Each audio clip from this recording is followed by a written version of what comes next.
ഹരി ഓം. ഇന്ന് നമ്മൾ ധ്യാനിക്കാൻ പോകുന്നത് ഭവാനി അഷ്ടകത്തെയാണ്.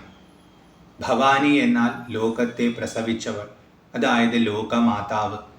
ഭവന്റെ പത്നി എന്നും ആ പദത്തിനർത്ഥമുണ്ട്. ഇപ്പോൾ സാക്ഷാത് ശ്രീ പാർവതി ദേവിയാണ് ഭവാനി. ലോകമാതാവായ ആ പാർവതി ഭഗവതിയെയാണ് നമ്മൾ ഇവിടെ സ്തുതിക്കുന്നത്. ഈ സ്തോത്രം രചിച്ചിട്ടുള്ളത് ശ്രീമദ് ആദിശങ്കരാചാര്യ ഭഗവത് പാദരാണ്. സർവജ്ഞപീഠം കയറി നിൽക്കുന്ന അദ്ദേഹം നമ്മുടെ തലത്തിലേക്ക് ഇറങ്ങി വന്ന് നമ്മളിൽ ഒരുവനായി നിന്നുകൊണ്ടാണ് അമ്മയെ ഇവിടെ സ്തുതിക്കുന്നത്. അതായത് സാധാരണക്കാരിൽ സാധാരണക്കാരായവർക്ക് പോലും അമ്മയെ ലഭിക്കണം എന്നുള്ള ഉദ്ദേശത്തോടു കൂടിയാണ് ഈ രചന നടത്തിയിട്ടുള്ളത്. അപ്പം നമ്മളോടൊക്കെയുള്ള കാരുണ്യം കൊണ്ടാണ് അദ്ദേഹം ഇത് ചെയ്തിട്ടുള്ളത്. അദ്ദേഹത്തിൻ്റെ തൃപ്പാദങ്ങളിൽ നമസ്കരിച്ച് അദ്ദേഹത്തിൻ്റെ അനുഗ്രഹവും അനുജ്ഞയും വാങ്ങി നമുക്ക് ഈ സ്തോത്രത്തിലേക്ക് പ്രവേശിക്കാം. ഇതൊരു അഷ്ടകമാണ്. 8 ശ്ലോകങ്ങൾ ഇതിലുണ്ട്. അപ്പോൾ അതിലെ ഓരോ ശ്ലോകത്തെയും ചൊല്ലി അതിൻ്റെ അർത്ഥത്തെ ചെറുതായി ഒന്ന് ധ്യാനിച്ച് ആ ഭവാനിയുടെ അനുഗ്രഹം നേടാനായിട്ട് പരിശ്രമിക്കാം. ഓം ശ്രീ ഗണേശായ നമഃ. അഥ ഭവാനി അഷ്ടകം. ന താതോ ന മാതാ ന ബന്ധുർന ദാതാ ന പുത്രോ ന പുത്രീ ന ഭൃത്യോ ന ഭർത്താ ന ജായാ ന വിദ്യാ ന വൃത്തിർമമൈവ ഗതിസ്ത്വം ഗതിസ്ത്വം ത്വമേകാ ഭവാനി. ഈ ലോകത്തിൽ ജീവിക്കണമെങ്കിൽ നമുക്ക് ചില ആശ്രയങ്ങൾ ആവശ്യമാണ്. ഒറ്റയ്ക്ക് ജീവിക്കുക എന്നുള്ളത് അസാധ്യമാണ്. അപ്പോൾ അങ്ങനെയുള്ള ഒരു വ്യക്തി പല സ്ഥലങ്ങളിലും ആശ്രയം തേടാറുണ്ട്. ആ സ്ഥലങ്ങളെ എല്ലാം എടുത്തു പറഞ്ഞുകൊണ്ട് അതൊന്നും തന്നെ ആശ്രയമല്ല എന്ന് ഞാൻ മനസ്സിലാക്കുന്നു.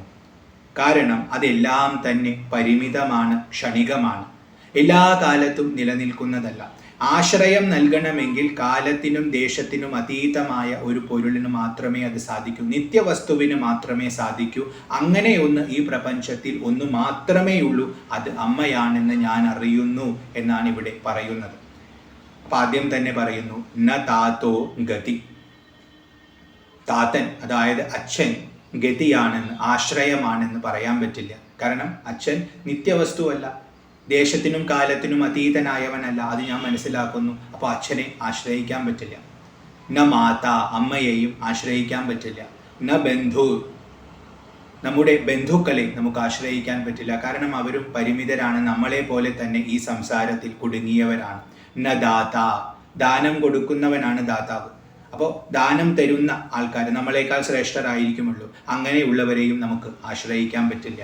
ദാതാവ് എന്ന ശബ്ദത്തിന് അധ്യാപകൻ എന്ന അർത്ഥമുണ്ട്. അപ്പോൾ അധ്യാപകരെയും നമുക്ക് ആശ്രയിക്കാൻ പറ്റില്ല. കാരണം അവർക്കുള്ള അറിവും ഈ ലോകത്തിലുള്ള അറിവാണ്, പരിമിതമായ അറിവാണ്. ന പുത്രോ, പുത്രന്മാരെ നമുക്ക് ആശ്രയിക്കാൻ പറ്റില്ല. അതായത് മകനെ ആശ്രയിക്കാൻ പറ്റില്ല. ന പുത്രി, മകളെ ആശ്രയിക്കാൻ പറ്റില്ല. ന ഭൃത്യോ, നമ്മളെ സേവിച്ചു കൊണ്ടിരിക്കുന്ന ഭൃത്യന്മാരെയും നമുക്ക് ആശ്രയിക്കാൻ പറ്റില്ല. കാരണം അവർ നമ്മളെയാണ് ആശ്രയിക്കുന്നത്. നമ്മൾ അവർക്ക് ധനം കൊടുക്കുമ്പോൾ അതിനു വേണ്ടിയാണ് അവർ സേവിക്കുന്നത്. അപ്പോൾ അവരെയും ആശ്രയിക്കാൻ പറ്റില്ല. ന ഭർത്ത, നമ്മളെ ഭരിക്കുന്നവർ, നമ്മുടെ യജമാനന്മാരായിട്ടിരിക്കുന്നവർ, അവരെയും ആശ്രയിക്കാൻ പറ്റില്ല. കാരണം അവരും നിസ്സഹായരാണ്. കാര്യം നമ്മളെക്കാൾ ധനവും സ്ഥിതിയും അവർക്കുണ്ട്. അതുകൊണ്ടാണ് യജമാന ഭാവത്തിൽ ഇരിക്കുന്നതെങ്കിലും അവരും പരിമിതരാണ്, കാലത്തിൻ്റെ പാശത്താൽ ബദ്ധരാണ്. അപ്പോൾ അവരെയും ആശ്രയിക്കാൻ പറ്റില്ല. ന ജായ, ഭാര്യയെ ആശ്രയിക്കാൻ പറ്റില്ല. സഹധർമ്മിണിയാണ്. ഇവിടെ ഭാര്യ എന്ന പദം കൊണ്ട് ഭർത്താവിനെയും എടുക്കാം. സ്ത്രീകളാണെങ്കിൽ ഭർത്താവെന്നും പുരുഷന്മാരാണെങ്കിൽ ഭാര്യ എന്നും എടുക്കാം. അങ്ങനെ നമ്മുടെ ഒപ്പമുള്ള ജീവിത പങ്കാളിയെയും നമുക്ക് ആശ്രയിക്കാൻ പറ്റില്ല. കാരണം നമ്മളെ പോലെ തന്നെ അവരും നശ്വരരാണ്. ന വിദ്യ, എന്നാൽ അറിവിനെ ആശ്രയിക്കാൻ പറ്റുമോ? പറ്റില്ല. കാരണം അറിവും നശ്വരമാണ്. എത്ര കാലം നിലനിൽക്കുമെന്ന് നമുക്കറിയില്ല. നമുക്ക് ഇന്ന് ഓർമ്മയുള്ളത് എത്ര കാലം ഓർമ്മയുണ്ടാകുമെന്നറിയില്ല. ഇന്നുള്ള അറിവ് എത്ര കാലം പ്രസക്തമായിരിക്കുമെന്നറിയില്ല. അപ്പോൾ അറിവ് കൊണ്ടും നമുക്ക് പരമമായ ഒരു ആശ്രയം ലഭിക്കുകയില്ല. ന വൃത്തിർ, എങ്ങനെയെങ്കിലും ജീവിക്കാനായിട്ട് ധനം സമ്പാദിക്കാനുള്ള ജീവനോപാധി കൊണ്ട് മാത്രവും നമുക്ക് പരമാശ്രയം ലഭിക്കില്ല. കാരണം അതും നമുക്കും എപ്പോൾ വേണമെങ്കിലും നഷ്ടമാകാം. അപ്പോൾ ഈ പറഞ്ഞ ഒന്നുകൊണ്ടും മമ ഗതി ന ഏവ, എനിക്ക് ഗതിയല്ല എന്ന കാര്യം എനിക്ക് ഉറപ്പാണ്.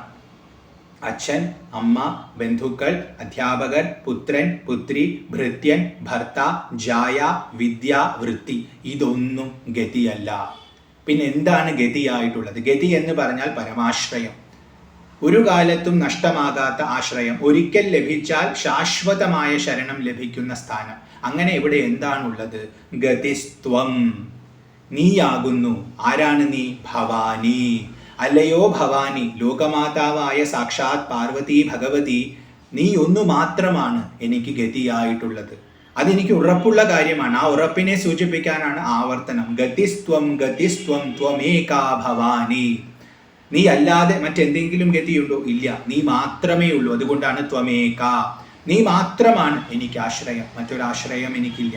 ഞാൻ എവിടെയും പോയി ഇനി അന്വേഷിക്കുന്നില്ല. കാരണം ശാശ്വതമായ വസ്തു, എല്ലാവരെയും അഭയം കൊടുക്കാനുള്ള പ്രാപ്തി ഉള്ളവൾ നീ മാത്രമാണ്. അതുകൊണ്ട് ഞാൻ നിന്നെ ശരണം പ്രാപിക്കുന്നു. നീ മാത്രമാണ് എനിക്ക് ഗതി, എന്നെ രക്ഷിച്ചാലും എന്നാണ് ഇവിടെ ഒന്നാമത്തെ ശ്ലോകത്തിൽ പ്രാർത്ഥിക്കുന്നത്. ന താതോ ന മാതാ ന ബന്ധുർ ന ദാത ന പുത്രോ ന പുത്രി ന ഭൃത്യോ ന ഭർത്ത ന ജായ ന വിദ്യ ന വൃത്തിർ മമൈവ ഗതിസ്ത്വം ഗതിസ്ത്വം ത്വമേകാ ഭവാനി.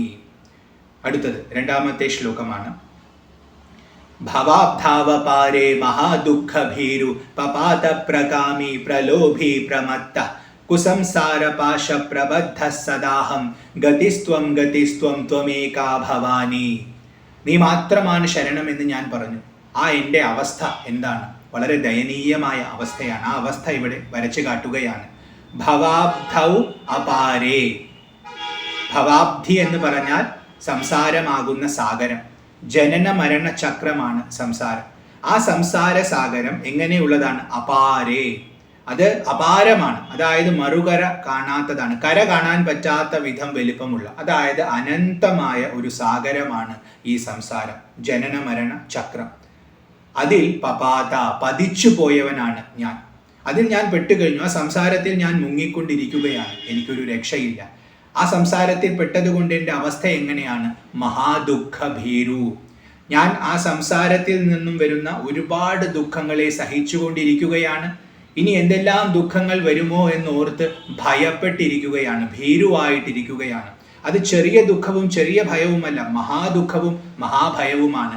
അങ്ങനെ ഇരിക്കുന്ന ഭാവത്തിലാണ് ഞാൻ. അതാണ് ഭവാബ്ധാവപാരേ മഹാദുഃഖ ഭീരു പപാത. അത് കഴിഞ്ഞ് പറയുന്നു, അങ്ങനെയല്ല എനിക്ക് എന്തെങ്കിലും രക്ഷയുണ്ടോ? ഇല്ല. കാരണം പ്രകാമി, ഞാൻ ഒരുപാട് ആഗ്രഹങ്ങൾ ഉള്ളവനാണ്. സംസാരത്തെ വിടണമെങ്കിൽ സംസാരത്തിലുള്ള മോഹം പോയി കഴിഞ്ഞാൽ ഒരു പക്ഷെ സാധിച്ചു എന്ന് വരാം. സംസാരത്തിൽ ഒരുപാട് ദുഃഖമുണ്ട്, അതിൽ ഒരുപാട് ഭയമുണ്ട്. അതൊക്കെ അനുഭവിച്ചു കൊണ്ടിരിക്കുകയാണെങ്കിലും എൻ്റെ ഉള്ളിലുള്ള ആഗ്രഹങ്ങളൊന്നും തീർന്നിട്ടില്ല അമ്മേ. പ്രകാമിയാണ് ഞാൻ, ഒരുപാട് ആഗ്രഹങ്ങൾ ഉള്ളവനാണ് ഞാൻ. പ്രലോഭിയാണ്, ആവശ്യത്തിൽ കൂടുതൽ ആഗ്രഹിക്കുന്നതാണ് ലോഭം, ഗ്രീഡ് എന്ന് പറയും ഇംഗ്ലീഷിൽ. ആ ലോഭമുള്ളവനാണ് ഞാൻ. അപ്പൊ എനിക്ക് കുറച്ച് കാര്യങ്ങൾ മാത്രം പോരാ, ആഗ്രഹങ്ങൾ ഉണ്ടെന്ന് മാത്രമല്ല, ആ ഉള്ള ആഗ്രഹങ്ങൾ തന്നെ അളവിൽ കവിഞ്ഞിട്ടുള്ളതാണ്. അത്യാഗ്രഹമുണ്ട് എനിക്ക്. ആ ഭാവത്തിലാണ് ഞാൻ നിൽക്കുന്നത്. പ്രമത്ത, ഞാൻ പ്രമത്തനാണ്. ഞാൻ ഈ പറയുന്ന സംസാരത്തിലെ സുഖങ്ങളും ദുഃഖങ്ങളും അനുഭവിച്ചുകൊണ്ട് അതിൽ ലയിച്ചിരിക്കുകയാണ്. എനിക്ക് സ്വബോധം നഷ്ടപ്പെട്ടിരിക്കുന്നു. ഞാൻ അതിൻ്റെ ലഹരി പിടിച്ചിരിക്കുന്ന ഭാവത്തിലാണ്. അങ്ങനെയുള്ള എനിക്ക് എന്താണ് ഒരു രക്ഷ? കുസംസാര പാശ പ്രബദ്ധ സദാഹം. ഇതൊന്നും പോരാഞ്ഞിട്ട് കുസംസാര പാശം. സംസാരം എന്ന് പറഞ്ഞാൽ ജനന മരണ ചക്രമാണ്, സദാ പ്രവഹിച്ചു കൊണ്ടിരിക്കുന്ന, നിത്യം പരിണമിച്ചു കൊണ്ടിരിക്കുന്ന ഒന്നാണ്. അതിലെ ദുഷ്ടമായത്, അതാണ് കു എന്ന ശബ്ദം. ചീത്ത എന്നതാണ് കു വാക്ക് സൂചിപ്പിക്കുന്നത്. അപ്പോൾ കുസംസാര പാശം, സംസാരത്തിൽ തന്നെ നല്ലതുമുണ്ട് ചീത്തയുമുണ്ട്. അതിൽ ചീത്തയായതിൻ്റെ പാശത്താൽ, കയറിനാൽ പ്രബദ്ധ, കെട്ടപ്പെട്ടവനാണ് ഞാൻ. സദാഹം, എല്ലാ കാലത്തും. സംസാരത്തിലെ മോശങ്ങളായ പല കാര്യങ്ങളും എന്നെ സ്വാധീനിച്ചിരിക്കുന്നു. അത് എന്നെ സംസാരത്തിൽ കുടുക്കിയിരിക്കുന്നു. ഒരു കയറ് കെട്ടിയിട്ട പോലെ എന്നെ അത് ബന്ധിതനാക്കിയിരിക്കുന്നു. അങ്ങനെ പെട്ടുപോയിരിക്കുകയാണ് ഞാൻ. സംസാരത്തിൽ നിന്നും എനിക്ക് ദുഃഖവുമുണ്ട്, ഭയവുമുണ്ട്. ഞാൻ അതിൽ മുങ്ങിക്കൊണ്ടിരിക്കുകയാണ്. ഇങ്ങനെയുള്ള ഭാവത്തിലും ഞാൻ സംസാരത്തിൽ കെട്ടപ്പെട്ടിരിക്കുകയാണ്. എനിക്കിവിടെ ആഗ്രഹങ്ങളുണ്ട്, ലോഭങ്ങളുണ്ട്. ഞാൻ അതിൻ്റെ ലഹരി പിടിച്ചിരിക്കുന്ന ഭാവത്തിലാണ്. അങ്ങനെയുള്ള ഞാൻ എന്തായാലും ഇതിൽ നിന്നും സ്വയം ഇറങ്ങി രക്ഷപ്പെടുക എന്നുള്ളത് സാധ്യമല്ല. ആ ഭാവത്തിൽ നിൽക്കുന്ന എനിക്ക് ഗതിസ്ത്വം ഗതിസ്ത്വം ത്വമേകാ ഭവാനി. നീ മാത്രമാണ് ഗതി, നീ മാത്രമാണ് പരമാശ്രയം, അല്ലയോ ഭവാനി ദേവി. ആ ആശ്രയത്തെ എനിക്ക് പ്രദാനം ചെയ്താലും എന്നിവിടെ പ്രാർത്ഥിക്കുന്നു. ഇതായിരുന്നു രണ്ടാമത്തെ ശ്ലോകം. ഭവാബ്ധാവപാരേ മഹാദുഃഖഭീരു പപാത പ്രകാമി പ്രലോഭി പ്രമത്ത കുസംസാരപാശ പ്രബദ്ധ സദാഹം ഗതിസ്ത്വം ഗതിസ്ത്വം ത്വമേകാ ഭവാനി. അടുത്തത് മൂന്നാമത്തെ ശ്ലോകമാണ്. ന ജാനാമി ദാനം ന ച ധ്യാനയോഗം ന ജാനാമി തന്ത്രം ന ച സ്തോത്രമന്ത്രം ന ജാനാമി പൂജാം ന ച ന്യാസയോഗം ഗതിസ്ത്വം ഗതിസ്ത്വം ത്വമേകാ ഭവാനി. സംസാരത്തിൽ പെട്ടുപോയി ഒരുപാട് ദോഷങ്ങളുണ്ട്. അങ്ങനെയൊക്കെ ആണെങ്കിലും ചില വഴികളിലൂടെ അതിൽ നിന്നും രക്ഷപ്പെടാനുള്ള സാധ്യത ഉണ്ടാകാറുണ്ടല്ലോ. ചില പദ്ധതികൾ ഉപയോഗിച്ചുകൊണ്ട് ഈ ആഗ്രഹത്തെ കുറച്ച്, ലോഭത്തെ കുറച്ച്, ബന്ധനത്തെ ഇല്ലാതെയാക്കാനുള്ള വഴികളൊക്കെയുണ്ട്. അപ്പോൾ അതെന്തെങ്കിലും ഉണ്ടെങ്കിൽ അത് സ്വീകരിച്ചാൽ പോരെ എന്ന് അമ്മ എന്നോട് ചോദിക്കുകയാണെങ്കിൽ എനിക്ക് അങ്ങനത്തെ ഒരു വഴിയുമില്ല. ഞാൻ അതൊന്നും അറിയുന്നവനല്ല, എനിക്ക് അതിനെക്കുറിച്ചൊന്നും ചിന്തിക്കുക. കാരണം പ്രമത്തനാണ് ഞാൻ, ലഹരി പിടിച്ചിരിക്കുകയാണ് സംസാരത്തിൽ. അപ്പോൾ അതെന്തൊക്കെയാണെന്ന് ഇവിടെ പറയുകയാണ്. ന ജാനാമി ദാനം, ദാനം കൊടുക്കാൻ എനിക്കറിയില്ല, ദാനത്തിൻ്റെ മഹിമയും എനിക്കറിയില്ല, ദാനം ചെയ്യാനുള്ള ശേഷിയുമില്ല. ഞാൻ ദാനം ചെയ്യുന്നവനൊന്നുമല്ല. മറ്റുള്ളവർക്ക് ദാനം കൊടുക്കുമ്പോൾ നമുക്ക് പുണ്യം കിട്ടും. ആ പുണ്യം നമുക്ക് സുഖത്തെ നൽകും. അപ്പോൾ ദുഃഖമുണ്ടെന്ന് പറഞ്ഞു, മഹാദുഃഖ ഭീരുവാണെന്ന് പറഞ്ഞു. ആ ദുഃഖം കുറയ്ക്കാനായിട്ട് ദാനം കൊടുത്താൽ മതി. പക്ഷെ എനിക്ക് ദാനം എന്താണെന്ന് അറിയില്ല, ദാനം കൊടുക്കാനുള്ള വിചാരവും എനിക്കില്ല, ശേഷിയും എനിക്കില്ല. ഞാൻ ദാനത്തെ ആശ്രയിക്കാൻ പറ്റുന്നവനല്ല. അതാണ് ന ജാനാമി ദാനം, ഞാൻ ദാനത്തെ അറിയുന്നില്ല. അങ്ങനെ ഒരു ഭാവം ഞാൻ അറിയുന്നില്ല, അജ്ഞാനിയാണ് ഞാൻ. നച ധ്യാന യോഗം, ഇനിയിപ്പോൾ ദാനം പറ്റുന്നില്ലെങ്കിൽ അവനവൻ്റെ ഉള്ളിലേക്ക് ചെന്ന് ആ സ്വരൂപത്തിലിരിക്കുന്ന ചൈതന്യത്തെ അറിയാൻ ശ്രമിച്ച് അതിൽ ലയിച്ചുകൊണ്ട് ആ ഭാവത്തെ സ്വീകരിച്ചാലും സംസാരത്തിൽ നിന്നും മോചനം കിട്ടും. ആ പ്രയാണത്തെയാണ് ധ്യാനം എന്ന് പറയുന്നത്. അതിലൂടെ നേടുന്ന ആ ബോധം, ആ സാക്ഷാത്കാരത്തെയാണ് യോഗം എന്ന് പറയുന്നത്. അപ്പോൾ അത് ചെയ്ത് ധ്യാനയോഗത്തിലൂടെ സംസാരത്തിൽ നിന്നും രക്ഷപ്പെടാമെന്ന് പറഞ്ഞാൽ എനിക്ക് അതും അറിയില്ല. ന ജാനാമി ധ്യാനയോഗം, ഞാൻ അറിയുന്നില്ല അതിനെ. ധ്യാനം എന്താണെന്നും എനിക്കറിയില്ല, അതെങ്ങനെ ചെയ്യണമെന്നറിയില്ല, ചെയ്യാനുള്ള വാഞ്ച എനിക്കില്ല, ചെയ്യാനുള്ള കഴിവും എനിക്കില്ല. അപ്പോൾ പിന്നെ ധ്യാനയോഗം ഞാൻ എങ്ങനെ സമ്പാദിക്കാനാണ്? ന ജാനാമി തന്ത്രം, ഇനിയിപ്പോൾ സൂക്ഷ്മമായ ഈ സാധന ചെയ്യാൻ പറ്റാത്തവർക്കായിട്ട് സ്ഥൂലമായ സാധനകളുണ്ട്, ശാസ്ത്രങ്ങൾ. ഇന്ന ക്രമത്തിൽ ആ തത്വത്തിലേക്ക് എത്താമെന്ന് പറയുന്നവ, അവയാണ് തന്ത്രങ്ങൾ എന്ന് പറയുന്നത്. അപ്പോൾ അതിനെ ആശ്രയിച്ചൂടെ എന്ന് പറഞ്ഞാൽ ന ജാനാമി തന്ത്രം, എനിക്ക് തന്ത്രം അറിയില്ല, തന്ത്രം പഠിക്കാനുള്ള സാമർഥ്യം എനിക്കില്ല, തന്ത്രം പഠിക്കാനുള്ള അഭിരുചിയും എനിക്കില്ല, അതിനുള്ള ക്ഷമയൊന്നും എനിക്കില്ല. ഞാൻ അതിൻ്റെ മുമ്പിൽ ഇരുന്നാൽ പോലും പകച്ചു നിൽക്കുക മാത്രമേ എനിക്ക് സാധ്യമായിട്ടുള്ളൂ. അപ്പോൾ തന്ത്രം കൊണ്ടും എനിക്കൊരു പ്രയോജനവുമില്ല. ശരി, തന്ത്രം കൊണ്ട് പ്രയോജനമില്ലെങ്കിൽ സാധാരണക്കാർക്ക് വേണ്ടിയിട്ട് സ്തോത്രങ്ങളെ രചിച്ചിട്ടുണ്ട്, മന്ത്രങ്ങളെ രചിച്ചിട്ടുണ്ട് ആചാര്യന്മാർ. അതൊക്കെ സുലഭമാണല്ലോ ലോകത്തിൽ. അപ്പോൾ അത് ജപിച്ചുകൊണ്ട് അതിലൂടെ നിനക്ക് ഉയരാൻ ശ്രമിച്ചുകൂടെ എന്ന് പറഞ്ഞാൽ ന ജാനാമി സ്തോത്രമന്ത്രം, ഞാൻ ഒരു സ്തോത്രങ്ങളെയും അറിയുന്നില്ല, മന്ത്രങ്ങളെയും അറിയുന്നില്ല.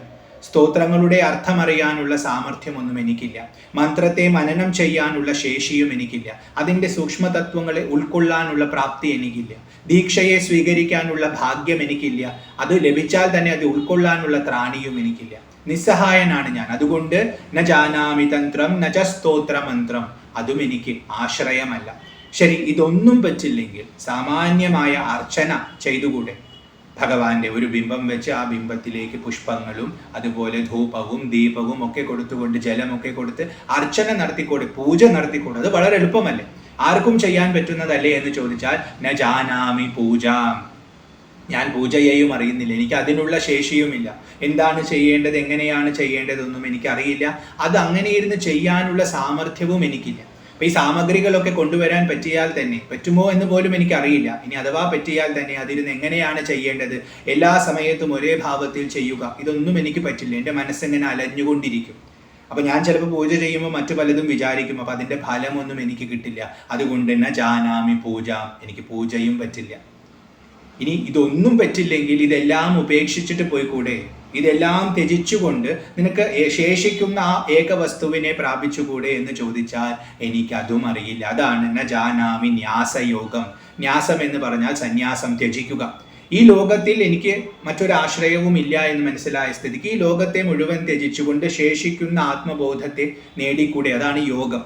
അപ്പോൾ ത്യജിച്ചുകൊണ്ട് യോഗത്തെ നേടിക്കൂടെ എന്ന് ചോദിച്ചാൽ അതിനുള്ള ശേഷിയുമില്ല.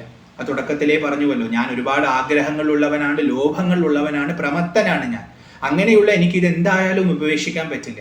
ഉപേക്ഷിക്കണമെന്ന വിചാരം ഉണ്ടായാൽ പോലും എനിക്കത് പ്രയോഗിക്കാൻ പറ്റില്ല. കാരണം അത്രയും ഞാൻ ഇതിൽ കുടുങ്ങിപ്പോയിരിക്കുന്നവനാണ്. അപ്പം അങ്ങനെയുള്ള എനിക്ക് എങ്ങനെയാണ് ന്യാസയോഗം സാധ്യമാവുക? പറ്റില്ല. അപ്പോൾ ഇവിടെ ഈ ലോകത്തിൽ പല വഴികളുണ്ടെന്ന് അമ്മ പറയുകയാണെങ്കിൽ, അമ്മേ ഈ പറഞ്ഞ വഴിയൊന്നും എനിക്ക് പറ്റില്ല. എനിക്ക് ആകെ കൂടി ചെയ്യാൻ പറ്റുന്നത് ശരണം പ്രാപിക്കുകയാണ് അമ്മയെ. അമ്മ വേണം എന്നെ രക്ഷിക്കാൻ.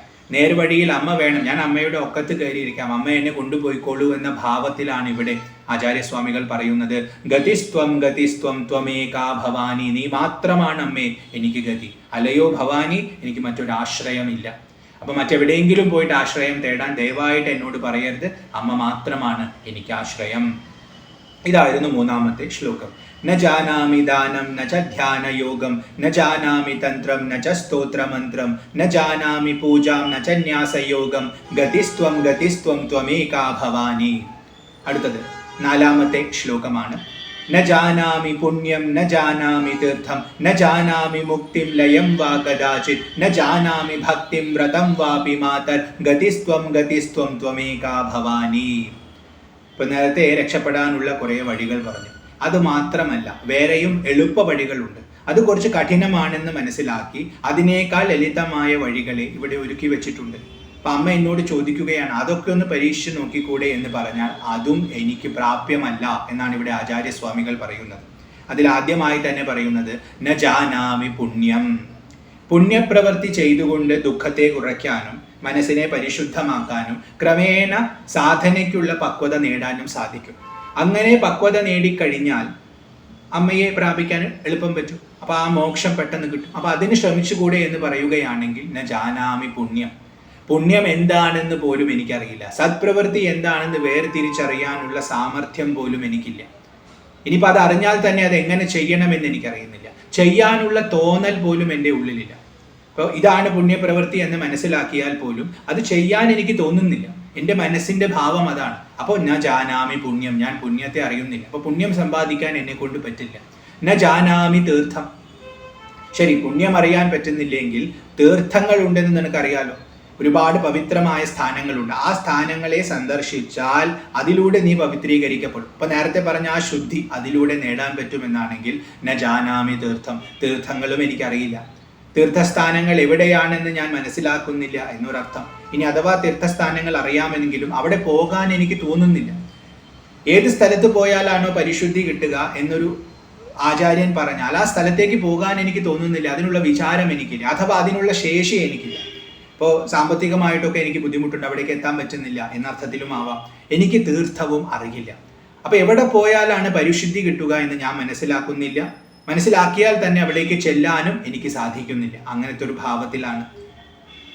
ഇനിയിപ്പോൾ തീർത്ഥം അവിടെ പോയി നമ്മൾ ആ തീർത്ഥാടനമൊക്കെ നടത്തി വന്നു കഴിഞ്ഞാൽ നമുക്ക് ലഭിക്കുന്ന ഒന്നുണ്ട്, മുക്തി. പുണ്യത്തിൽ നിന്നും പാപത്തിൽ നിന്നുമുള്ള മുക്തി. അപ്പോൾ പുണ്യം സമ്പാദിക്കാനായിട്ടും നമുക്ക് ഈ പറഞ്ഞ തീർത്ഥാടനം തുടങ്ങിയവ ചെയ്യാം. അത് ചെയ്യാൻ പറ്റുന്നില്ലെങ്കിൽ പുണ്യത്തെയും പാപത്തെയും ഉപേക്ഷിച്ചുകൂടി ആ രണ്ടിനെയും ഒരുപോലെ ത്യജിച്ചു. കർമ്മഫലത്തെ പൂർണ്ണമായി ത്യജിച്ചാലും നിനക്ക് ആ ഉയർന്ന തലം കിട്ടും. അപ്പൊ അത് ചെയ്തുകൂടെ എന്ന് ചോദിച്ചാൽ ന ജാനാമി മുക്തിം, എനിക്ക് മുക്തിയും അറിയില്ല. ഇതിനെ ഉപേക്ഷിക്കുക എന്നുള്ളത് എനിക്കറിയില്ല. ഞാൻ കർമ്മഫലത്തിൽ ആസക്തനായിട്ടാണ് നിൽക്കുന്നത്, ഞാനാണ് ചെയ്യുന്നത് എന്ന ഭാവത്തിലാണ് നിൽക്കുന്നത്. അപ്പൊ സത്പ്രവൃത്തി ചെയ്താലും ദുഷ്പ്രവൃത്തി ചെയ്താലും അതിന്റെ ഫലത്തെ ഞാൻ ഭുജിക്കുന്നു. എനിക്ക് വേറെ വഴിയില്ല. ന ജാനാമി മുക്തിം ലയം വാ കദാചിത്. ഇതെല്ലാം ഉപേക്ഷിച്ചുകൊണ്ട് ലയിക്കുക എന്നുള്ള ഭാവവും എനിക്കില്ല. ഇവിടെ ലയം എന്നുള്ളത് പരമമായ ലയത്തെ സൂചിപ്പിക്കണമെന്നില്ല, ഉറക്കം എന്ന അർത്ഥത്തിലും പറയാം. ഉറക്കം എന്ന വിശ്രമം പോലും എനിക്കില്ല. കാരണം ഉറങ്ങുന്ന സമയത്ത് ഇതെല്ലാം ലയിച്ചു കൊണ്ടിരിക്കുകയാണ്.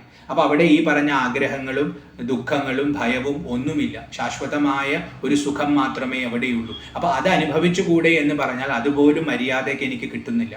ആ ലയം പോലും ഇല്ലാത്തവനാണ് ഞാൻ. കാരണം ആഗ്രഹങ്ങൾ ഉള്ളവൻ ഉറക്കം കുറയും. അവൻ ഇങ്ങനെ വിചാരങ്ങൾ മനസ്സിലിങ്ങനെ അലയടിച്ചു കൊണ്ടിരിക്കും. അതുകൊണ്ട് എനിക്ക് ലയവുമില്ല, മുക്തിയുമില്ല. ഇത് ഉപേക്ഷിക്കാനും പറ്റുന്നില്ല. ഉപേക്ഷിക്കാൻ പറ്റാത്തത് കൊണ്ട് എനിക്ക് ലയവും സംഭവിക്കുന്നില്ല, നിദ്രയും എനിക്ക് കിട്ടുന്നില്ല. ശരി, ഇതൊന്നുമില്ലെങ്കിൽ ഭക്തി കൊണ്ട് ഉയരാൻ പറ്റുമല്ലോ. അപ്പൊ ഭക്തി എന്ന ഭാവം കൊണ്ടുവന്ന് മനസ്സിനെ ആ ഒരു സ്ഥാനത്തേക്ക് ഇങ്ങനെ ഏകാഗ്രമായി പ്രവഹിപ്പിച്ച് ആ സാധനയിലൂടെ പതുക്കെ പതുക്കെ ഉയരാൻ പറ്റുമല്ലോ എന്ന് പറയുകയാണെങ്കിൽ ന ജാനാമി ഭക്തി, എൻ്റെ മനസ്സിന് അതിനുള്ള കഴിവുമില്ല അമ്മേ. ഏകാഗ്രമായ ഒരു ദിശയിലേക്ക് ഒഴുക്കുക. അപ്പൊ അമ്മ എൻ്റെ ഗതിയാണെന്ന് ഞാൻ മനസ്സിലാക്കുമ്പോൾ പോലും സ്ഥിരമായിട്ട് നിരന്തരമായിട്ട് അമ്മയെ തന്നെ ധ്യാനിച്ചിരിക്കാൻ, ഭക്തിയിലൂടെ ഉപാസിക്കാൻ പോലും എനിക്ക് പറ്റുന്നില്ല. അതിനുള്ള കഴിവ് എനിക്കില്ല. അപ്പൊ എൻ്റെ മനസ്സങ്ങനെ ഏകാഗ്രമായിട്ട് ഒഴുകില്ല. അത് ഞാൻ മനസ്സിലാക്കുന്നു. അതുകൊണ്ട് ന ജാനാമി ഭക്തിം, ഭക്തിയെ ഞാൻ അറിയുന്നില്ല. വ്രതം വാപി മാതർ, അല്ലയോ അമ്മേ എനിക്ക് വ്രതവും അറിയില്ല. അപ്പൊ ഭക്തി ഇല്ലെങ്കിൽ, ഭക്തി ആന്തരികമായി സംഭവിക്കുന്ന ഒന്നാണല്ലോ. അപ്പൊ അത് ദൃഢമായിട്ടുള്ളിൽ സംഭവിച്ചിട്ടില്ലെങ്കിൽ പുറത്ത് ചില ആചരണങ്ങളിലൂടെ അത് നേടിയെടുക്കാൻ പറ്റും. അതാണ് വ്രതങ്ങൾ. ഇപ്പം നമ്മൾ ഉപവസിക്കുന്നതൊക്കെ പ്രത്യേക ദിവസങ്ങളിൽ പ്രത്യേകതരം ഭക്ഷണം മാത്രം കഴിച്ച് ചില പ്രത്യേക ഭാവത്തെ മാത്രം ഉപാസിച്ചുകൊണ്ട് പ്രത്യേക ക്രിയകൾ ചെയ്ത് അങ്ങനെ ബാഹ്യമായ ഒരു അന്തരീക്ഷം സൃഷ്ടിച്ച് അകത്ത് ഭക്തിയെ ഉണ്ടാക്കാൻ ശ്രമിക്കാം. അതിനാണ് വ്രതങ്ങളൊക്കെ നിർദ്ദേശിക്കുന്നത്. അത് ചെയ്യാനുള്ള ശേഷിയും എനിക്കില്ല. ഇപ്പോൾ ഭക്ഷണത്തിൽ ക്രമീകരണം കൊണ്ടുവരാൻ എനിക്കറിയില്ല. അമ്മയെ മാത്രം വിചാരിച്ചുകൊണ്ട് ഒരു ദിവസം ഇരിക്കാൻ എനിക്കറിയില്ല. അങ്ങനെ വ്രതശുദ്ധിയോടുകൂടി ജീവിക്കാനൊന്നും എനിക്കറിയില്ല അമ്മ. അതിനുള്ള ശേഷി എനിക്കില്ല. ചെയ്യണമെന്ന് വിചാരിച്ച് ഞാൻ തുടങ്ങിയാൽ പോലും അത് മുഴുമിക്കാൻ എനിക്ക് പറ്റില്ല. എനിക്ക് വിശപ്പ് വന്നാൽ ഞാൻ ഭക്ഷണം കഴിക്കും, വ്രതം മുടങ്ങും. മറ്റു വിചാരങ്ങൾ ഉണ്ടാവാൻ പാടില്ല എന്ന് കരുതിയിരുന്നാലും മറ്റു വിചാരങ്ങൾ ഉണ്ടാവും, അപ്പോഴും വ്രതഭംഗം സംഭവിക്കും. അതുകൊണ്ട് എനിക്ക് ഭക്തിയുമില്ല, വ്രതവുമില്ല. ഇങ്ങനെയൊക്കെ ഇരിക്കുന്ന എനിക്ക് മറ്റൊരു ആശ്രയമില്ല അമ്മേ. ഒരേ ഒരു ആശ്രയം എന്ന് പറയുന്നത് അമ്മ മാത്രമാണ്. അല്ലയോ ഭവാനി, ഗതിസ്ത്വം ഗതിസ്ത്വം ത്വമേകാ ഭവാനി. മറ്റൊരാശ്രയം എനിക്കില്ല. ഇതായിരുന്നു 4ാമത്തെ ശ്ലോകം. ന ജാനാമി പുണ്യം ന ജാനാമി തീർത്ഥം ന ജാനാമി മുക്തിം ലയം വാ കദാചിത് ന ജാനാമി ഭക്തിം വ്രതം വാപി മാതർ ഗതിസ്ത്വം ഗതിസ്ത്വം ത്വമേകാ ഭവാനി. അടുത്തത് 5ാമത്തെ ശ്ലോകമാണ്. കുകർമ്മി കുസംഗി കുബുദ്ധി കുദാസ കുലാചാരഹീന കദാചാരലീന കുദൃഷ്ടി കുവാക്യ പ്രബന്ധ സദാഹം ഗതിസ്ത്വം ഗതിസ്ത്വം ത്വമേകാ ഭവാനി. സംസാര സാഗരത്തിൽ പെട്ടവനാണ് ഞാൻ എന്ന് പറഞ്ഞു. ആ സംസാര സാഗരത്തിൽ ദുഃഖവുമുണ്ട് സുഖവുമുണ്ട്. അത് മാറി മാറി അനുഭവിക്കാം. അപ്പൊ പുണ്യവുമുണ്ട് പാപവുമുണ്ട്. അപ്പൊ പുണ്യത്തിന്റെ ബലത്തിൽ കുറേശ്ശെ നമുക്ക് ഉയരാൻ പറ്റും. അപ്പോൾ ഒരല്പം പുണ്യമുണ്ടെങ്കിൽ പോലും അതിനെ പിടിച്ചുകൊണ്ട് നമുക്ക് പതുക്കെ പതുക്കെ ഉയർന്ന് അമ്മയുടെ അടുത്തേക്ക് എത്താം. അങ്ങനെ അമ്മയുടെ അടുത്തെത്തണമെങ്കിൽ ശുദ്ധി വേണമെന്നാണ് എല്ലാവരും പറയുന്നത്. പക്ഷെ ദൗർഭാഗ്യവശാൽ ആ ശുദ്ധിയും എനിക്കില്ല. ഞാൻ നല്ലവനല്ല. എൻ്റെ അവസ്ഥ എന്ന് പറയുന്നത് വളരെ മോശമാണ്. അതെന്തൊക്കെയാണെന്നാണ് ഇവിടെ പറയുന്നത്. കുകർമ്മി, ഞാൻ മോശമായ പ്രവൃത്തികളെ ചെയ്യുന്നവനാണ്. സത്പ്രവൃത്തി ചെയ്തുകൊണ്ട് ഉയരാം എന്ന് ആചാര്യന്മാർ പറയുന്നു. എനിക്കത് സാധിക്കില്ല. കാരണം എൻ്റെ പ്രവൃത്തി മുഴുവൻ മോശമായ പ്രവൃത്തിയാണ്, ചീത്ത പ്രവൃത്തിയാണ്. അതാണ് കു ശബ്ദം കൊണ്ട് സൂചിപ്പിക്കുന്നത്. അപ്പോൾ കുകർമ്മിയാണ് ഞാൻ, മോശമായ പ്രവൃത്തി ചെയ്യുന്നവനാണ്. കുസംഗി, എൻ്റെ സംഘമെല്ലാം മോശമായതാണ്. ഇവിടെ സംഘം എന്ന ശബ്ദം കൊണ്ട് നമുക്ക് ബന്ധങ്ങളെ എടുക്കാം. അപ്പം എൻ്റെ സഹവാസമൊക്കെ മോശമായ ആൾക്കാരോടാണ് എന്നൊരർത്ഥവും വന്നു. എനിക്ക് അഭിരുചിയുള്ളത്, എനിക്ക് സംഘമുള്ളത് മോശമായ കാര്യങ്ങളിലാണ്, തുച്ഛമായ കാര്യങ്ങളിലാണ്, ധാർമ്മികമല്ലാത്ത കാര്യങ്ങളിലാണ്. അങ്ങനത്തെ മനസ്സോട് കൂടിയവനാണ് അമ്മേ ഞാൻ. അതാണ് കുകർമ്മി കുസംഗി കുബുദ്ധി. എൻ്റെ ബുദ്ധിയും ശരിയല്ല. ബുദ്ധിക്ക് നല്ല തെളിമയുണ്ടെങ്കിൽ അത് നേർവഴിക്ക് നമ്മളെ നയിക്കും. പക്ഷെ എൻ്റെ ബുദ്ധി മനസ്സിനോട് ഒട്ടി നിന്നുകൊണ്ട്, അതാണ് കുസംഗി എന്ന ശബ്ദം ഇവിടെ ആ അർത്ഥത്തിലും എടുക്കാം. മനസ്സിനോട് ഒട്ടി നിൽക്കുന്ന ബുദ്ധിയാണ് എനിക്ക്. അങ്ങനെയുള്ള ബുദ്ധി മനസ്സിൻ്റെ പിന്നാലെ പോവുകയാണ്. ആ മനസ്സാണെങ്കിലോ ദുർവാസനകളുടെ പ്രേരണയാൽ ഇങ്ങനെ ദോഷങ്ങളിൽ നിന്നും ദോഷങ്ങളിലേക്ക് പോയിക്കൊണ്ടിരിക്കുകയാണ്. ആ ഭാവത്തിലുള്ളവനാണ് ഞാൻ. മനസ്സിനെ നിയന്ത്രിക്കാനുള്ള ത്രാണിയൊന്നും എൻ്റെ ബുദ്ധിക്കില്ല.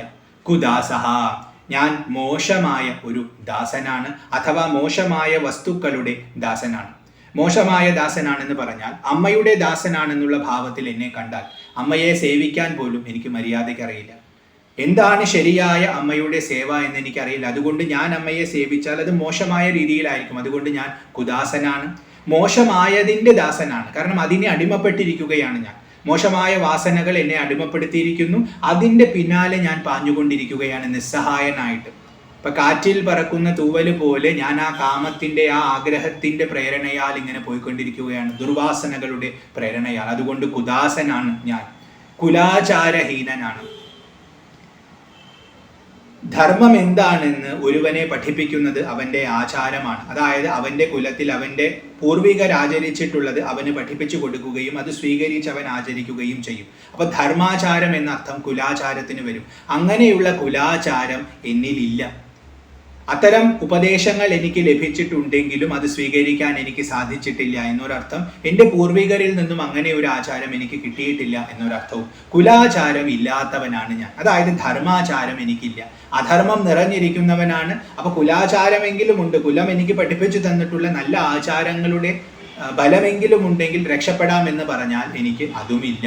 കദാചാരലീന, കുലാചാരമില്ല അതോ പോട്ടെ, ഞാൻ കദാചാരലീനനാണ്. കദാചാരം എന്ന് പറഞ്ഞാൽ ദോഷമുള്ള ആചാരം, ദുഷ്ടമായ ആചാരം, മോശപ്പെട്ടിട്ടുള്ള ഹീനമായിട്ടുള്ള ആചരണങ്ങളിൽ ഞാൻ ലീനനാണ്, അതിൽ ഞാൻ മഗ്നനാണ്. നല്ല ആചരണങ്ങൾ എനിക്കില്ല, മോശമായ ആചരണങ്ങളിൽ ഞാൻ മുഴുകിയിരിക്കുകയാണ്. എൻ്റെ മനസ്സ് സദാ അങ്ങോട്ടാണ് പോകുന്നത്.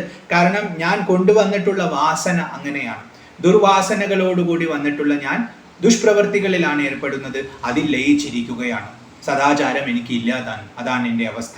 കുദൃഷ്ടി, എൻ്റെ ദൃഷ്ടിയും മോശപ്പെട്ടതാണ്. അതായത് മോശമായതാണ് എല്ലാത്തിലും ഞാൻ കാണുന്നത്, നല്ലതിനെ കാണാൻ എനിക്ക് സാധിക്കുന്നില്ല. അപ്പോൾ ഒരു അനുഭവം നമുക്കുണ്ടാകുമ്പോൾ അതിനെ മോശമായ രീതിയിൽ മാത്രം വ്യാഖ്യാനിക്കുന്നതിനെ നമുക്ക് കുദൃഷ്ടി എന്ന് പറയാം. അപ്പൊ അതിൽ നിന്ന് എന്താണോ ഗ്രഹിക്കേണ്ടത് അത് ഗ്രഹിക്കാതെ തെറ്റായതിനെ മാത്രം അതിൽ നിന്നും ഗ്രഹിക്കുന്ന ഒരു ഭാവമാണ് കുദൃഷ്ടി. ഇനി മോശമായതിനെ മാത്രം കാണുക എന്ന അർത്ഥവും വന്നു. അതായത് മോശമായതിൽ മാത്രമാണ് എൻ്റെ നോട്ടം, അതാണ് എനിക്ക് വേണ്ടത്. നല്ലതിലൊന്നും എൻ്റെ നോട്ടം എത്തുന്നില്ല, നല്ലതിനെ കുറിച്ചൊന്നും ഞാൻ ബോധവാനല്ല, അത് നേടാൻ ഞാൻ ശ്രമിക്കുന്നുമില്ല. മോശമായത് കിട്ടട്ടെ എന്നൊരു ഭാവത്തിലാണ് എൻ്റെ ഗമനം. അതുകൊണ്ട് കുദൃഷ്ടിയാണ് ഞാൻ. കുവാക്യ പ്രബന്ധ, മോശമായ വാക്കുകൾ മാത്രമാണ് ഞാൻ സംസാരിക്കുന്നത്. എൻ്റെ ഉള്ളിൽ മോശമായ വാക്കുകൾ മാത്രമേ ഉള്ളൂ. മോശമായ വാക്കുകൾ എന്ന് പറയുമ്പോൾ മറ്റുള്ളവർക്ക് വേദനയുണ്ടാക്കുന്ന വാക്കുകൾ, എനിക്ക് ഹിതകരമല്ലാത്ത വാക്കുകൾ, ആ രീതിയിൽ മാത്രമേ സംസാരിക്കാൻ എനിക്കറിയൂ. എന്നെ നേർവഴിക്ക് നയിക്കാൻ ആരെങ്കിലും ശ്രമിച്ചാൽ അവരെ പോലും മുറിവേൽപ്പിക്കുന്ന വിധം, അകറ്റി നിർത്തുന്ന വിധമാണ് ഞാൻ സംസാരിക്കുക. അപ്പോൾ കുവാക്യ പ്രബന്ധ സദാഹം, എപ്പോഴും എൻ്റെ അവസ്ഥ ഇതാണ്. അല്ലയോ അമ്മേ, എനിക്ക് കർമ്മങ്ങളില്ല, നല്ല സംഘമില്ല, നല്ല ബുദ്ധിയില്ല, നല്ല രീതിയിലുള്ള ദാസനാവാൻ എനിക്ക് സാധിച്ചിട്ടില്ല, കുലാചാരം എനിക്കില്ല, കഥാചാരത്തിൽ വളരെയധികം താല്പര്യവുമുണ്ട്, കുദൃഷ്ടിയാണ്, കുവാക്യം പറയുന്നവനാണ്. അങ്ങനെയുള്ള എനിക്ക് ഗതിസ്ത്വം ഗതിസ്ത്വം ത്വമേകാ ഭവാനി, അല്ലയോ ഭവാനി, അമ്മ മാത്രമാണ് എനിക്ക് ആശ്രയം, മറ്റൊരാശ്രയം എനിക്കില്ല, ആ കാര്യത്തിൽ എനിക്ക് സംശയമില്ല. ഇതാണ് 5-ാമത്തെ ശ്ലോകത്തിൽ പറയുന്നത്. കുകർമ്മി കുസംഗി കുബുദ്ധി കുദാസ കുലാചാരഹീന കദാചാരലീന കുദൃഷ്ടി കുവാക്യ പ്രബന്ധ സദാഹം ഗതിസ്ത്വം ഗതിസ്ത്വം ത്വമേകാ ഭവാനി. അടുത്തത് 6-ാമത്തെ ശ്ലോകമാണ്. പ്രജേഷം രമേശം മഹേശം സുരേഷം ദിനേശം നിശീഥേശ്വരം വാ കദാചിത് ന ജാനാമി ചാന്യത് സദാഹം ശരണ്യേ ഗതിസ്ത്വം ഗതിസ്ത്വം ത്വമേകാ ഭവാനി. ഇപ്പോൾ ഞാൻ മാത്രമല്ലല്ലോ ദേവനായിട്ടുള്ളത്, ദേവതയായിട്ട് എത്രയോ പേര് ഇവിടെയുണ്ട്. അപ്പൊ അവരെയൊക്കെ പോയി ആശ്രയിച്ചു കൂടെ എന്ന് അമ്മ ചോദിക്കുകയാണെങ്കിൽ എനിക്ക് മറ്റൊരു ദേവതയുമില്ല. എൻ്റെ ഇഷ്ടം എന്ന് പറയുന്നത് അമ്മ തന്നെയാണ്. അമ്മ മാത്രമാണ് എനിക്ക് ദേവനായിട്ടും ദേവിയായിട്ടുമുള്ളത്, മറ്റാശ്രയങ്ങളില്ല. അതാണ് ഇവിടെ പറയുന്നത്. പ്രജേഷം, പ്രജേഷം എന്ന് പറഞ്ഞാൽ പ്രജകളുടെ ഈശൻ, അതായത് ബ്രഹ്മാവ്. രമേശം, രമയുടെ പതി, രമയുടെ പതി മഹാവിഷ്ണു. മഹേശം, അതായത് മഹാദേവൻ, പരമശിവൻ. സുരേശം, സുരന്മാരുടെ ഈശൻ ഇന്ദ്രൻ. ദിനേശം, ദിവസത്തിന്റെ പകലിന്റെ ഈശ്വരൻ, അതായത് സൂര്യൻ. നിശീഥേശ്വരം, രാത്രിയുടെ ഈശ്വരൻ, അതായത് ചന്ദ്രൻ. വാ കദാചിത് ന ജാനാമി ച അന്യത്, എനിക്ക് ഈ പറഞ്ഞ ദേവതകളെ ഒന്നും അറിയില്ല. ബ്രഹ്മാവിനെ എനിക്കറിയില്ല, വിഷ്ണുവിനെ എനിക്കറിയില്ല, ശിവനെ എനിക്കറിയില്ല, ഇന്ദ്രനെ എനിക്കറിയില്ല, സൂര്യനെ എനിക്കറിയില്ല, ചന്ദ്രനെ എനിക്കറിയില്ല. ച അന്യത് ന ജാനാമി, ഇവരല്ലാതെ മറ്റേതെങ്കിലും ദേവതയുണ്ടോ അവരെയും എനിക്കറിയില്ല. ഇവിടെ അറിയില്ല എന്ന് പറഞ്ഞാൽ അവരെക്കുറിച്ചുള്ള വിചാരമൊന്നും എനിക്കില്ല. അവരോട് കാണുമ്പോൾ ഒരു അഭയം ചോദിക്കണം എന്ന് എനിക്ക് തോന്നുന്നില്ല. എനിക്കത് തോന്നുന്നത് നിന്നോട് മാത്രമാണ്. അതുകൊണ്ടാണ് അമ്മയെ ഇവിടെ ശരണ്യേ എന്ന് വിളിച്ചിട്ടുള്ളത്. ശരണം പ്രാപിക്കേണ്ടവർ, ശരണം പ്രാപിക്കാൻ ഏറ്റവും യോഗ്യയായിട്ടുള്ളവർ. അല്ലയോ അമ്മേ, എന്തുകൊണ്ടാണെന്ന് എനിക്കറിയില്ല. എനിക്കൊരൊറ്റ ആശ്രയമേ ഇവിടെ കാണാൻ പറ്റുന്നുള്ളൂ, അത് അമ്മയാണ്. പ്രജേശനെയോ രമേശനെയോ മഹേശനെയോ സുരേശനെയോ ദിനേശനെയോ നിശീഥേശ്വരനെയോ ഞാൻ അഭയമായിട്ട് കാണുന്നില്ല, ശരണമായിട്ട് കാണുന്നില്ല. അതിനെനിക്ക് സാധിക്കുന്നില്ല. അവരൊക്കെ ഉണ്ടെന്ന് മനസ്സിലാക്കിയാലും അവരോടൊന്നും അഭയം ചോദിക്കാൻ എനിക്ക് തോന്നുന്നില്ല. ഒരു അകൽച്ചയാണ് അവരിൽ നിന്നും എനിക്ക് തോന്നുന്നത്. എന്നാൽ നിന്നോട് എനിക്ക് വാത്സല്യവും സ്നേഹവുമാണ്, നീ സ്വന്തമാണെന്നുള്ള ബോധമാണ് എനിക്ക്. കാരണം നീ അമ്മയാണ്. അപ്പൊ നിന്നെ കാണുമ്പോൾ ആശ്രയം പ്രാപിക്കണമെന്ന് ധൈര്യമായി എനിക്ക് തോന്നുന്നു. അവരോടൊക്കെ എനിക്ക് ഭയവുമുണ്ട്. കാരണം വളരെ ചിട്ടയുള്ളവരാണ്. പ്രജേശനും രമേശനും എന്നൊക്കെ പറഞ്ഞാൽ ഈശഭാവമുള്ളവരാണ്. അപ്പോൾ വളരെ അകൽച്ചയിൽ വളരെ ഭയത്തോടു കൂടി കാണേണ്ടവരാണെന്നാണ് എനിക്ക് തോന്നുന്നത്. പക്ഷെ നിന്റെ മുമ്പിൽ എനിക്ക് അങ്ങനത്തെ കാപട്യമൊന്നും ആവശ്യമില്ല. വളരെ ധൈര്യത്തോടു കൂടി ഞാൻ എങ്ങനെയാണോ അങ്ങനെ തന്നെ നിന്നെ വന്ന് സമീപിക്കാം. കാരണം നീ അമ്മയാണ് എന്ന് ഞാൻ മനസ്സിലാക്കുന്നു. അതുകൊണ്ട് നീ മാത്രമാണ് എനിക്ക് ശരണ്യയായിട്ടുള്ളത്. അതുകൊണ്ട് നീ ഗതിയാണ്, നീ മാത്രം ഗതിയാണ്, അല്ലയോ ഭവാനി. ഇതായിരുന്നു 6ാമത്തെ ശ്ലോകം. പ്രജേശം രമേശം മഹേശം സുരേശം ദിനേശം നിശീഥേശ്വരം വാ കദാചിത് ന ജാനാമി ചാന്യത് സദാഹം ശരണ്യേ ഗതിസ്ത്വം ഗതിസ്ത്വം ത്വമേകാ ഭവാനി. അപ്പൊ ഏക ദേവം എനിക്ക് അമ്മ തന്നെയാണ്. അടുത്തത് 7ാമത്തെ ശ്ലോകമാണ്. വിവാദേ വിഷാദേ പ്രമാദേ പ്രവാസേ ജലേ ചാനലേ പർവതേ ശത്രുമധ്യേ അരണ്യേ ശരണ്യേ സദാ മാം പ്രപാഹി ഗതിസ്ത്വം ഗതിസ്ത്വം ത്വമേകാ ഭവാനി. നീ മാത്രമാണ് ഗതി എന്ന് ഞാൻ ഇത്രയും ശ്ലോകങ്ങളിൽ ഉറപ്പിച്ചു പറഞ്ഞു.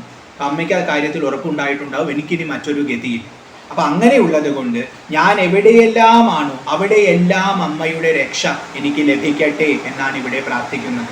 എല്ലാ തലത്തിലും അമ്മയുടെ രക്ഷ എനിക്കുണ്ടാവണം. കാരണം എനിക്ക് മറ്റൊരു രക്ഷയില്ല. അപ്പൊ ഏതൊക്കെ ഭാവങ്ങളിലാണ് അമ്മയുടെ രക്ഷ വേണ്ടതെന്നിവിടെ എടുത്തു പറയുകയാണ്. വിവാദേ, വിവാദം നടക്കുന്ന സമയത്ത്, തർക്കം നടക്കുന്ന സമയത്ത് അമ്മയുടെ രക്ഷ എനിക്കുണ്ടാവണം. എനിക്കെതിരെ ആൾക്കാർ സംസാരിക്കുമ്പോൾ എനിക്ക് രക്ഷ വേണമെന്നാണ് അവിടെ സൂചിപ്പിക്കുന്നത്. വിഷാദേ, ഞാൻ വിഷാദം അനുഭവിച്ചു കൊണ്ടിരിക്കുമ്പോൾ, സംസാരത്തിന്റെ ദുഃഖത്തിന്റെ ആധിക്യത്തിൽ എനിക്ക് വിഷാദമുണ്ടായാൽ, ആഗ്രഹിച്ചത് നേടാൻ സാധിക്കാതെ എനിക്ക് വിഷാദമുണ്ടായാൽ ആ സന്ദർഭത്തിൽ അമ്മയുടെ രക്ഷ എനിക്ക് ലഭിക്കണം. പ്രമാദേ, ഞാൻ പ്രമാദത്തിൽ ഇരിക്കുന്ന സമയത്ത്, പ്രമാദം എന്ന് പറഞ്ഞാൽ ശ്രദ്ധക്കുറവുള്ള സന്ദർഭങ്ങൾ, ശ്രദ്ധക്കുറവുണ്ടാകുമ്പോഴൊക്കെ അമ്മയുടെ രക്ഷ എനിക്ക് ഉണ്ടാവണം. അപകടം എന്ന അർത്ഥം പ്രമാദത്തിനുണ്ട്. അപ്പൊ അങ്ങനത്തെ അപകടങ്ങൾ സംഭവിക്കാൻ സാധ്യതയുള്ള സ്ഥലത്തൊക്കെ അമ്മയുടെ രക്ഷ എനിക്കുണ്ടാവണം. പ്രവാസേ, ഞാൻ പ്രവാസം നടന്നുകൊണ്ടിരിക്കുമ്പോൾ, യാത്ര ചെയ്തുകൊണ്ടിരിക്കുമ്പോൾ അമ്മയുടെ രക്ഷ എനിക്കുണ്ടാവണം. ജലേ, ഞാൻ ജലത്തിലൂടെ സഞ്ചരിക്കുന്ന സമയത്ത്, ജലത്തിൽ നിലനിൽക്കുന്ന സമയത്ത് അമ്മയുടെ രക്ഷ എനിക്കുണ്ടാവണം. ച അനലേ, തീയിനോട് ചേർന്ന് നിൽക്കുന്ന സമയത്ത്, തീയുമായിട്ട് ഇടപഴകുന്ന സമയത്ത് അമ്മയുടെ രക്ഷ എനിക്കുണ്ടാവണം. അപ്പൊ ഭക്ഷണമൊക്കെ പാകം ചെയ്യുമ്പോൾ തീയുമായിട്ടാണ് ഇടപഴകുന്നത്. ആ സമയത്ത് അമ്മയുടെ രക്ഷ എനിക്കുണ്ടാവണം. അതുപോലെ യാഗം നടത്തുമ്പോൾ, പൂജ ചെയ്യുമ്പോഴൊക്കെ. പർവ്വതേ, പർവ്വതത്തിൽ ഞാൻ വസിക്കുമ്പോൾ, പർവ്വതം കയറിക്കൊണ്ടിരിക്കുമ്പോൾ ആ സമയത്തൊക്കെ അമ്മയുടെ രക്ഷ എനിക്കുണ്ടാവണം. ശത്രുമധ്യേ, ശത്രുക്കളുടെ ഇടയിൽ ഞാൻ ഇരിക്കുന്ന സമയത്ത്, യുദ്ധഭൂമിയിലോ അതല്ലെങ്കിൽ എൻ്റെ അഹിതം ആഗ്രഹിക്കുന്നവർ എന്നെ വളഞ്ഞുകൊണ്ട് നിൽക്കുന്ന സമയത്തോ എനിക്ക് അമ്മയുടെ രക്ഷയുണ്ടാവണം. അരണ്യേ, അരണ്യത്തിൽ അതായത് കാടുകളിൽ ഞാൻ വസിക്കുന്ന സമയത്ത് എനിക്ക് അമ്മയുടെ രക്ഷ ഉണ്ടാവണം. ശരണ്യേ, ശരണാഗത യോഗ്യയായിരിക്കുന്നവളെ സദാ മാം പ്രപാഹി, എല്ലാ കാലത്തും എന്നെ രക്ഷിച്ചാലും എന്നാണ് ഇവിടെ പ്രാർത്ഥിക്കുന്നത്. ഗതിസ്ത്വം ഗതിസ്ത്വം ത്വമേകാ ഭവാനി. കാരണം അല്ലയോ മാതാവേ, എനിക്ക് അമ്മ മാത്രമാണ് ഗതിയായിട്ടുള്ളത്, മറ്റൊരു ഗതി എനിക്കില്ല. ആ കാര്യത്തിൽ എനിക്ക് ഉറപ്പാണ്. അതാണ് ഇവിടെ പറയുന്നത്. അപ്പോൾ ഈ പറഞ്ഞ സന്ദർഭങ്ങളിലൊക്കെ ഞാൻ ചിലപ്പോൾ നിന്നെ മറന്നിട്ടായിരിക്കും ഇരിക്കുന്നുണ്ടാവും. ഇപ്പൊ വിവാദത്തിലും വിഷാദത്തിലും പ്രമാദത്തിലും പ്രവാസത്തിലൊക്കെ നമ്മൾ ചിലപ്പോൾ അമ്മയെ വിസ്മരിച്ചിട്ടുണ്ടാവും. അങ്ങനെ നിൽക്കുന്ന സമയത്തും എന്നെ ഓർത്തിട്ടില്ല എന്ന് കരുതി വന്ന് രക്ഷിക്കാതിരിക്കരുത് അമ്മേ. അമ്മയുടെ രക്ഷ ഉറപ്പായും എനിക്ക് ഉണ്ടാവണം. കാരണം ഞാൻ കുബുദ്ധിയാണെന്ന് തുടക്കത്തിലേ പറഞ്ഞു, ശരിയായ വിചാരമൊന്നും എനിക്കില്ല. പക്ഷെ അമ്മയാണ് ശരണമെന്ന് ഉറപ്പ് എനിക്കുണ്ട്. അമ്മയെ ഞാൻ ശരണം പ്രാപിച്ചിരിക്കുന്നു, അതുകൊണ്ട് എനിക്ക് രക്ഷയെ പ്രദാനം ചെയ്താലും എന്നാണ് 7ാമത്തെ ശ്ലോകത്തിൽ പറയുന്നത്. വിവാദേ വിഷാദേ പ്രമാദേ പ്രവാസേ ജലേ ചാനലേ പർവതേ ശത്രുമധ്യേ അരണ്യേ ശരണ്യേ സദാ മാം പ്രപാഹി ഗതിസ്ത്വം ഗതിസ്ത്വം ത്വമേകാ ഭവാനി. അടുത്തത് അവസാനത്തെ ശ്ലോകമാണ്, 8ാമത്തെ ശ്ലോകമാണ്. അനാഥോ ദരിദ്രോ ജരാരോഗയുക്തോ മഹാക്ഷീണദീന സദാ ജാഡ്യവക്ത്ര വിപത്തൗ പ്രവിഷ്ട പ്രണഷ്ട സദാഹം ഗതിസ്ത്വം ഗതിസ്ത്വം ത്വമേകാ ഭവാനി. ഞാൻ അനാഥനാണ്, എനിക്ക് നാഥനായിട്ട് മറ്റാരുമില്ല. അമ്മ പല പല സ്ഥാനങ്ങളെ ചൂണ്ടിക്കാണിച്ചു. ആ ചൂണ്ടിക്കാണിച്ച സ്ഥാനങ്ങളിലൊന്നും എനിക്ക് ആശ്രയമില്ല. അതുകൊണ്ട് നാഥനില്ലാത്തവനാണ് ഞാൻ. എനിക്ക് ഒരേ ഒരു നാഥൻ, അതുകൊണ്ട് നീയാണ്. അതാണ് ഇവിടെ അനാഥ ശബ്ദം കൊണ്ട് സൂചിപ്പിക്കുന്നത്. ദരിദ്രോ, ദരിദ്രനാണ് ഞാൻ. ജീവിതത്തിൽ ധനത്തിൻ്റെ ബലം കൊണ്ട് പല ആപത്തുകളെയും തരണം ചെയ്യാൻ പറ്റും, പല ദുഃഖങ്ങളെയും തരണം ചെയ്യാൻ പറ്റും. പക്ഷെ ആ ധനത്തിൻ്റെ ബലം പോലും എനിക്കില്ല. ഇനി ഉപാസനയിൽ വലിയ വലിയ ദാനങ്ങൾ കൊടുക്കണമെങ്കിൽ, വലിയ വലിയ അർച്ചനകൾ നടത്തണമെങ്കിലും ധനം വേണം, അതും എനിക്കില്ല. ദരിദ്രനാണ് ഞാൻ. ജരാരോഗയുക്തോ, ജരയും രോഗവും ബാധിച്ചിട്ടുള്ളവനാണ്. വാർദ്ധക്യഗ്രസ്തനാണെന്നുള്ള അർത്ഥവും ശരീരം ധരിച്ചിട്ടുള്ളവനാണെന്നുള്ള അർത്ഥവും. കാരണം ശരീരത്തിന് ജരയും ഉണ്ടാവും, രോഗവും ഉണ്ടാവും. അപ്പൊ ശരീരമുള്ളവനാണ് ഞാൻ. ശരീരത്തിന് സഹജമായിട്ടുള്ള ജരയും രോഗവും എന്നെയും ബാധിക്കുന്നതാണ്. മഹാക്ഷീണദീന, അതുകൊണ്ട് തന്നെ വളരെയധികം ക്ഷീണനാണ്. ആ ക്ഷീണത അനുഭവിക്കുന്നത് കൊണ്ട് ദീനനാണ്. ദയയെ അർഹിക്കുന്നവനാണ് ദീനൻ. അപ്പൊ ഒരുപാട് ക്ഷീണിച്ചിരിക്കുന്നു. സംസാരത്തിൽ എപ്പോൾ വന്നതാണെന്ന് എനിക്ക് പോലും ഓർമ്മയില്ല. ജനന മരണ ചക്രത്തിൽ പെട്ടുപോയിരിക്കുകയാണ്. ആഗ്രഹങ്ങൾ ഒന്നും തീർന്നിട്ടില്ല. ആ ആഗ്രഹങ്ങളുടെ പിന്നാലെ പാഞ്ഞുകൊണ്ടിരിക്കുന്നു. അതുകൊണ്ട് ദുഃഖം അനുഭവിക്കുന്നു. വീണ്ടും കുറച്ച് സുഖം കിട്ടുമ്പോൾ വീണ്ടും അതിൻ്റെ പിന്നാലെ പായുന്നു. അങ്ങനെ കഷ്ടപ്പെട്ട് ഇരിക്കുകയാണ്. അതുകൊണ്ട് ക്ഷീണിതനാണ്, ദീനനാണ്. സദാ ജാഡ്യവക്ത്ര, ജാഡ്യമായ മുഖത്തോടു കൂടിയവനാണ്. കാരണം ഈ ദുഃഖങ്ങളും ഈ സുഖങ്ങളും ഒക്കെ അനുഭവിച്ച് തളർന്ന് എൻ്റെ മുഖത്തിനുള്ള പ്രസാദം പോലും നഷ്ടപ്പെട്ടിരിക്കുന്നു. അതിന് പ്രത്യേകിച്ച് ചൈതന്യമൊന്നും തോന്നുന്നില്ല. കണ്ടു കഴിഞ്ഞാൽ ജഡവസ്തുവാണോ എന്ന് തോന്നത്തക്ക വിധം അതായിരിക്കുന്നു. അത്രയും ഈ സംസാരത്താൽ പരിതപ്തമാണ് അത്. വിപത്തൗ പ്രവിഷ്ട, വിപത്തുകളിൽ പ്രവേശിച്ചിരിക്കുന്നവനാണ്. കാരണം എൻ്റെ പ്രവൃത്തിയൊന്നും ശരിയായ രീതിയിലല്ല, മോശമായ പ്രവൃത്തി ചെയ്യുന്നത് കൊണ്ട് ഞാൻ ആപത്തുകളിൽ പെട്ടിരിക്കുകയാണ്. അങ്ങനെ ആ വിപത്തുകളിൽ പ്രവേശിച്ചിരിക്കുന്ന ഞാൻ പ്രനഷ്ട, അതിൽ നിന്നും പുറത്തേക്ക് വരാനുള്ള വഴിയെ നഷ്ടപ്പെട്ടിരിക്കുന്നവനാണ്. എങ്ങനെ അത് തരണം ചെയ്യണം, എങ്ങനെ അവിടെ നിന്നും രക്ഷ നേടണമെന്നറിയാതെ വിപത്തുകളിൽ പെട്ടുപോയിരിക്കുന്നവനാണ് സദാഹം, എപ്പോഴും ഞാൻ. എൻ്റെ ഭാവം ഇതാണ്. കാരണം സംസാരം വിപത്തുകൾ നിറഞ്ഞിരിക്കുന്ന ഒന്നാണ്, അതിൽ പെട്ടുപോയിരിക്കുകയാണ് ഞാൻ. അങ്ങനെയുള്ള എനിക്ക് ഗതിസ്ത്വം ഗതിസ്ത്വം ത്വമേകാ ഭവാനി, നീ മാത്രമാണ് ഗതി, അല്ലയോ ഭവാനി ദേവി എന്നാണ് 8ാമത്തെ ശ്ലോകത്തിൽ പറയുന്നത്. അനാഥോ ദരിദ്രോ ജരാരോഗയുക്തോ മഹാക്ഷീണദീന സദാ ജാഡ്യവക്ത്ര വിപത്തൗ പ്രവിഷ്ട പ്രണഷ്ട സദാഹം ഗതിസ്ത്വം ഗതിസ്ത്വം ത്വമേകാ ഭവാനി. അങ്ങനെ ശങ്കരാചാര്യ രചിച്ചിട്ടുള്ള ഭവാനി അഷ്ടകം സമ്പൂർണമായി. ഓം തത്സത്. ഈ 8 ശ്ലോകങ്ങളിലൂടെ ആ അമ്മയുടെ വരപ്രസാദത്തെ നമുക്ക് ഹസ്താമലകം പോലെ, കരതലാമലകം പോലെ സുലഭമാക്കിയിരിക്കുകയാണ് ആചാര്യസ്വാമി. കാരണം വലിയ ഗുണങ്ങളൊക്കെയുള്ള ശ്രേഷ്ഠരായ ഭക്തർ ഒന്നുമല്ല നമ്മൾ. ഒരു ഗുണവുമില്ലാത്ത, ഒരുപാട് ദോഷങ്ങളുള്ള സാധാരണക്കാരനാണ്. നമുക്ക് വലിയ ബുദ്ധിയുമില്ല, വലിയ കഴിവുമില്ല. അമ്മ മാത്രമാണ് ആശ്രയം എന്ന് പറഞ്ഞ് മകൻ അമ്മയെ ആശ്രയം പ്രാപിക്കുന്ന പോലെ നമ്മളെ കൊണ്ട് ആശ്രയം പ്രാപിപ്പിക്കുകയാണ് ആചാര്യസ്വാമികൾ. അതുവഴി അമ്മയുടെ അനുഗ്രഹം ഉറപ്പായും ലഭിക്കും. കാരണം ഒരു മകനോടുള്ള വാത്സല്യം അഥവാ മകളോടുള്ള വാത്സല്യം ആ അമ്മയ്ക്ക് ഉണരും. അമ്മ നമുക്ക് അഭയം നൽകും, അതുറപ്പാണ്. അപ്പം അതുകൊണ്ട് ഈ സ്തോത്രം എല്ലാവരും ജപിക്കേണ്ട സ്തോത്രമാണ്. വളരെ സുന്ദരവും ലളിതവുമായ സ്തോത്രമാണ്. അർത്ഥമൊക്കെ വളരെ എളുപ്പം മനസ്സിലാക്കാവുന്ന സ്തോത്രമാണ്, കഠിനമൊന്നുമല്ല. അപ്പം അതുകൊണ്ട് ആസ്വദിച്ച് ജപിക്കാൻ നമുക്ക് ഓരോരുത്തർക്കും സാധിക്കട്ടെ എന്ന് പ്രാർത്ഥിച്ചുകൊണ്ട് ഈ 8 ശ്ലോകങ്ങളുടെയും അർത്ഥത്തെ, അതിൻ്റെ വ്യാഖ്യാനത്തെ ആ ഭഗവതിയുടെ തൃപ്പാദങ്ങളിൽ തന്നെ സമർപ്പിക്കുന്നു. അമ്മേ ഭവാനി, നീ മാത്രം ശരണം. കൃഷ്ണ, ഗുരുവായൂരപ്പ, നാരായണ, ഹരിയോ.